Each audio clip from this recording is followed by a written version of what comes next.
Susan, thanks for joining us. Hi, thank you for having me. So, as I mentioned, Generation Beta is brand new. They just were starting to be born 1st of January. But who exactly are they?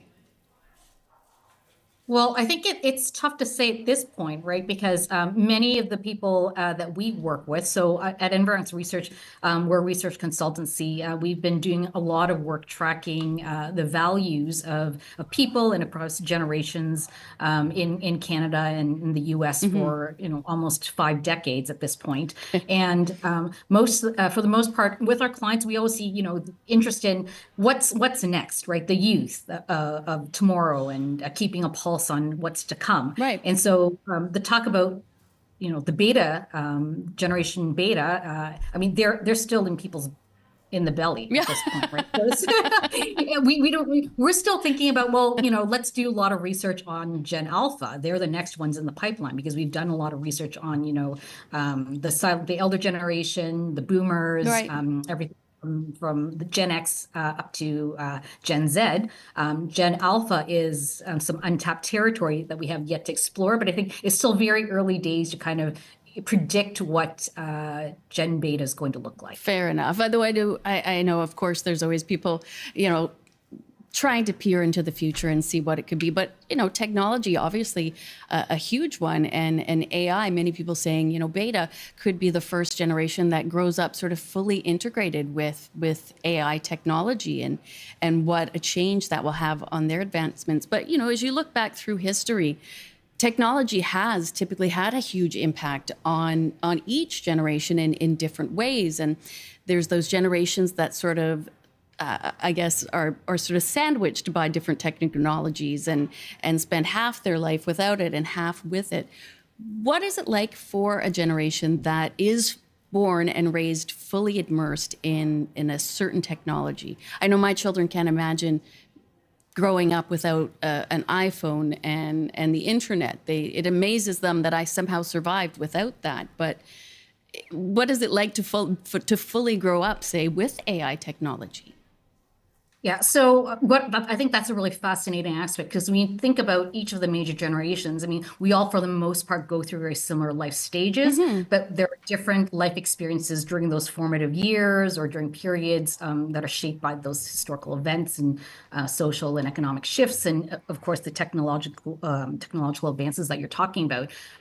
So even in the earlier days, say with the elders and the boomers, there was the Industrial Revolution and all those kinds of things where what we don't think of as technology had a very strong shift to play. And I'm a Gen X. I grew up during the rise of technology, right, in the digital.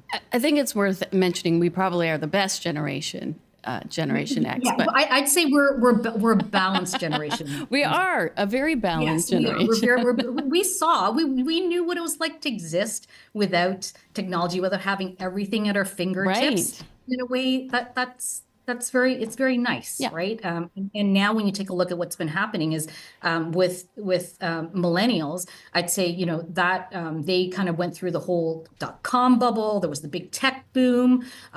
They're probably very well adapted in terms of using technology, but when it came to the Gen Zs, that was really when that whole digital upswing took place, Yeah. and social media became it came into existence, and the sense of community and how people could participate and be exposed to people all around the world through technology really kind of played a key role in how they experienced their lives. And then certainly with Gen Alpha, I have kids. They're also, I feel, addicted to the screen. Yes. But they're also at a stage where AI is becoming pretty prevalent, and they're making use of AI. Hopefully not for school. But AI is becoming a very strong reality for them. The rest of us are trying to catch up, I feel. And so Gen Beta is going to be existing in a world where we called, Gen Alpha, the digital natives. Well, these are going to be the AI natives. Yeah, and with that use of that sort of the first frontier, the people that first sort of get integrated with it, that's sometimes when we can see the greatest harm as we learn from their pitfalls and perhaps mistakes. I just want to read an email that came in from Jordan. He writes, "Is it just me, or are these generations coming and going faster than normal? I have 3 kids, aged 14, 4, and 2, and 1 on the way. But they will basically all be from 3 different generations. Or maybe they will either identify as Gen X or Gen Z Alpha, maybe Zelpha, or now Alpha Beta. What will those be called? Alphabets? Alpha Betas?" Jordan in Victoria. And it does echo a sentiment that I've heard from others, that it just seems like there's too many generations now. Typically, how do we define these different eras when, as you say, you've done research on this and your organization for many, many years with various different generations? How do we sort of define them? Well, we actually make it more complicated because we segment them. So we have we have the generations, but within each of the generations, we work with understanding those deep underlying motivations or values that are really kind of are those mental postures and mindsets, those fundamental worldviews that kind of shape how we as human beings see and interact with the world and those around us, how we take on challenges and opportunities, and those how we react to risk and change. And so in the pre-boomer generation, we have only 3 segments, but we have 7 Gen Z segments, and then about 4 to 6 segments for the generations in between. And each of them have a name. They all look very different because they are, for the most part, differentiated by the values that they hold.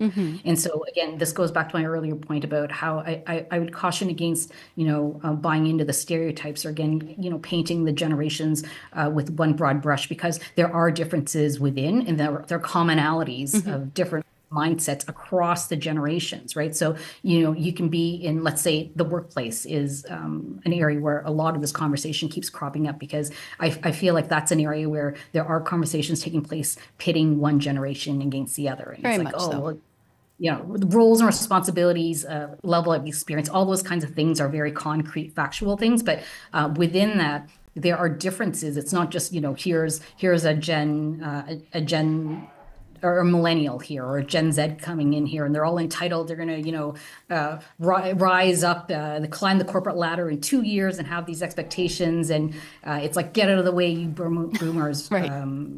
Or managers. It's the need to understand those differences across values and those things that make people human, and what motivates them and what drives them is really critical to understand. It doesn't just apply to the workplace, but in all other areas as well. But to answer your question, we make it much more complicated for ourselves by segmenting the generations and having even more names to have to remember. Well, sometimes that's good, though. I mean, as we've kind of advanced in society in many ways, we've understood that not everybody falls into this or that so easily.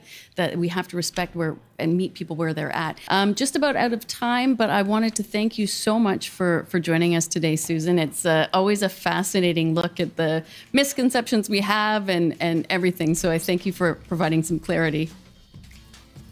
Thank you for again for having me, and it's been very interesting listening to the questions from the listeners. All right, take care. That's Susan Seto, Vice President, Market Strategy, Environics.